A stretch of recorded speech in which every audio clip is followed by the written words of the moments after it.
ជាយល់សោកឬជាការពិតយើងសម្រេចចិត្តដើរចូលរងការមកឲ្យអូនស្គាល់អូនໄວជាស្នេហាទាំងនៅធ្លាប់គិតថាខ្លួនគ្មានថ្ងៃរៀបការឡើយអ្នកណានឹងមុនអាចមានថ្ងៃនេះថ្ងៃដ៏ពិសេសពួកយើងទាំងពី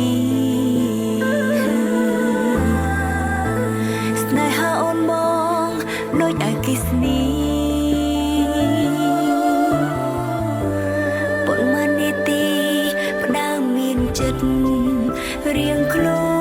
នបានទេមិនអើយអូនខ្មាំងគេ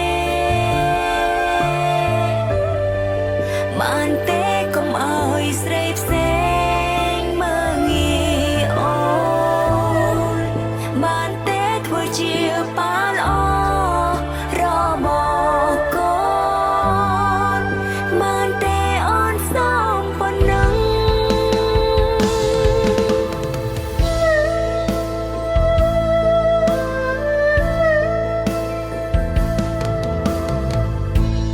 មិននៅថ្ងៃមុខ